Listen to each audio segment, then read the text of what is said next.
Bom dia, meus amigos, tudo bem com vocês? Meu nome é Roberto Canario Liciado. Eu nem queria gravar esse vídeo hoje, mas enfim, me fizeram um pedido para falar sobre consanguinidade. Acho que foi o Cleiton, não sei, desculpe se eu estou enganado, mas enfim. É um recurso bem interessante que te auxilia a você ter uma qualidade uniforme no plantel, mas como todo recurso na criação tem que ser usado evidentemente com parcimônia. Ele mencionou qualquer coisa sobre a consanguinidade nos cães, que deve ser evitado. Na verdade, os criadores fazem uso de cruzamentos consanguíneos. É comum um bom padreador ser acasalado com a filha e depois você vê no pedigree esse padreador aparecendo tanto do lado do pai quanto do lado da mãe. Isso é muito comum. O que acontece? No caso dos cães, há um conhecimento muito maior de doenças transmitidas geneticamente. Por exemplo, em cada raça há um perfil, já um estudo que te informa ou te orienta sobre quais doenças genéticas têm maior incidência naquela raça. No caso de husky siberiano, catarata juvenil, por exemplo, displasia coxo-femoral é um cuidado, é mais raro, mas é um cuidado. Alguns problemas cardíacos, enfim, há uma série de situações que são que podem ser diagnosticadas, né, ou conhecidas, e aí se evita o cruzamento consanguíneo justamente para não dar vazão a essas doenças que são transmitidas geneticamente.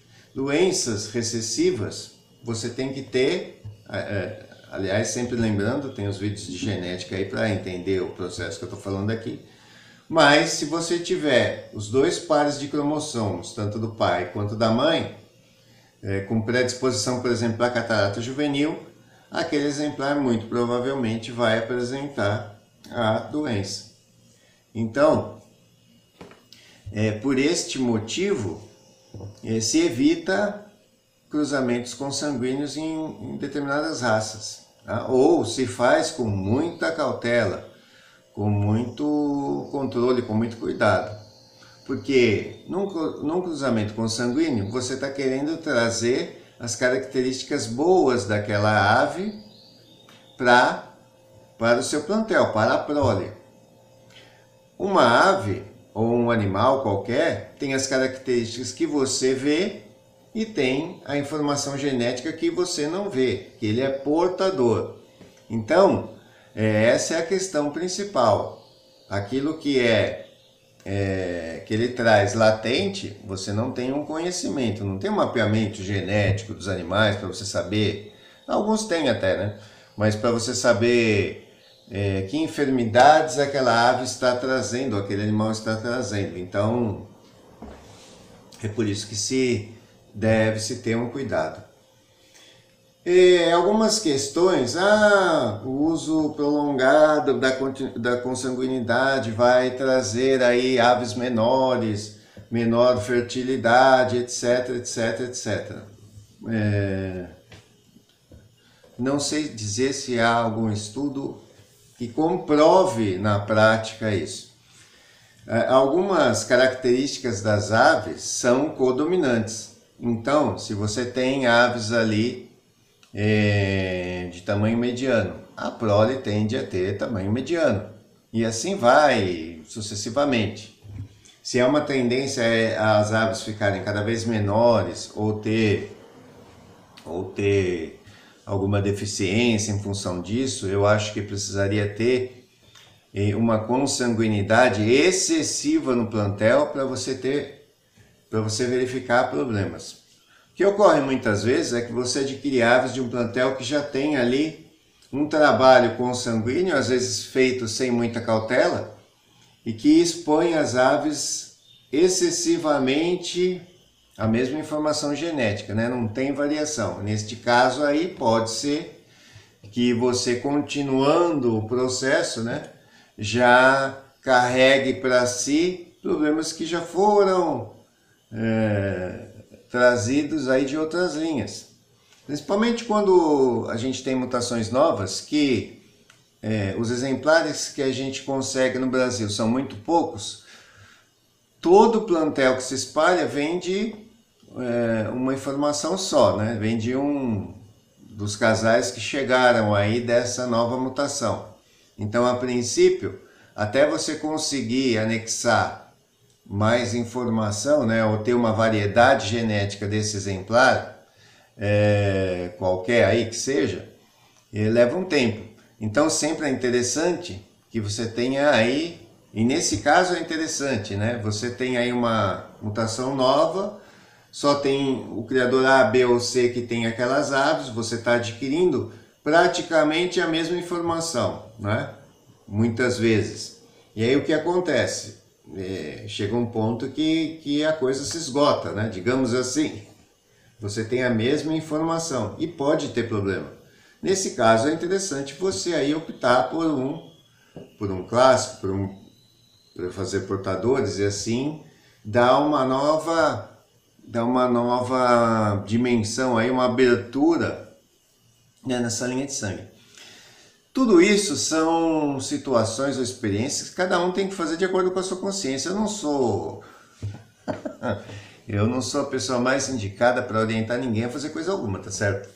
Eu estou dizendo da minha experiência. Meus mosaicos aqui, por exemplo, durante muito tempo, e praticamente até hoje, são originários de um terno que eu adquiri.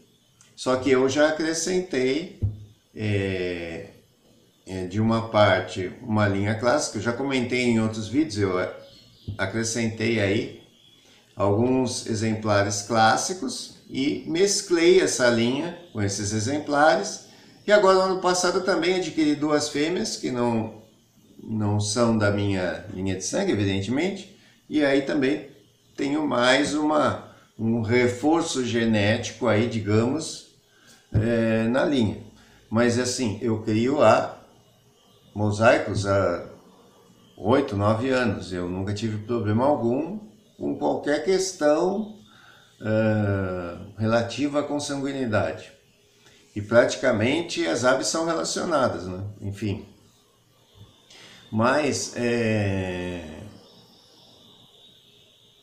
resumindo, a consanguinidade é um recurso interessante, vale a pena fazer um trabalho, principalmente se você tem um plantel mediano aí, adquire um bom exemplar, então você pode fazer um trabalho para tentar trazer as características boas aí desse exemplar e melhorar o nível do seu plantel. 2, 3 anos aí utilizando esse exemplar pode dar um acréscimo de qualidade aí no seu plantel. Então é um recurso interessante.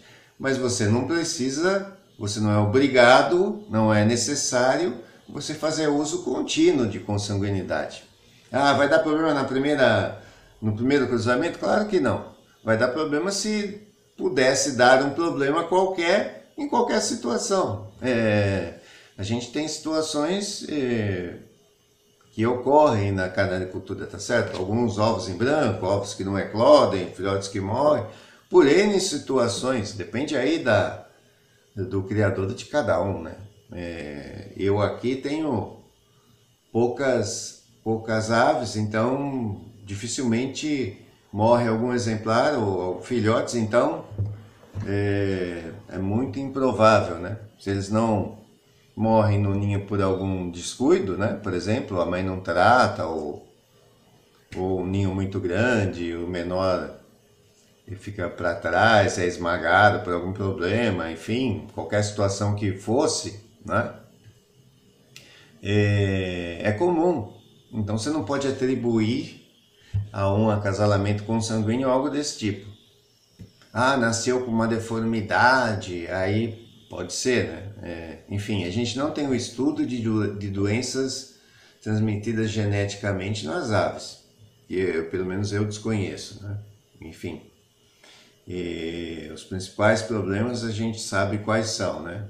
Ou fungos, ou alguma bactéria, aí, em função de N situações, né?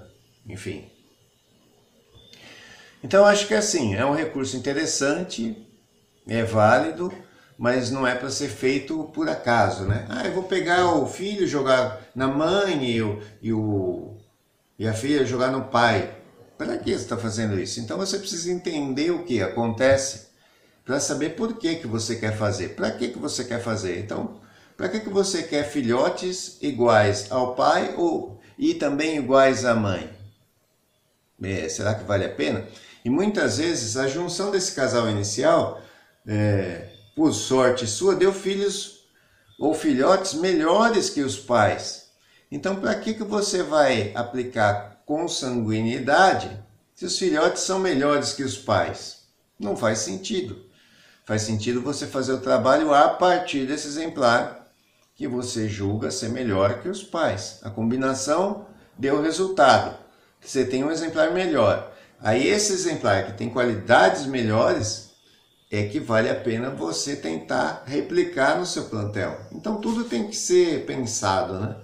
Eu acho que o principal cuidado na canaricultura é não ter ansiedade, não sair comprando aves por impulso, porque o que vai acontecer é que você vai perder tempo e dinheiro e depois chegar à conclusão que não vale a pena, né? Enfim, como muitas vezes acontece.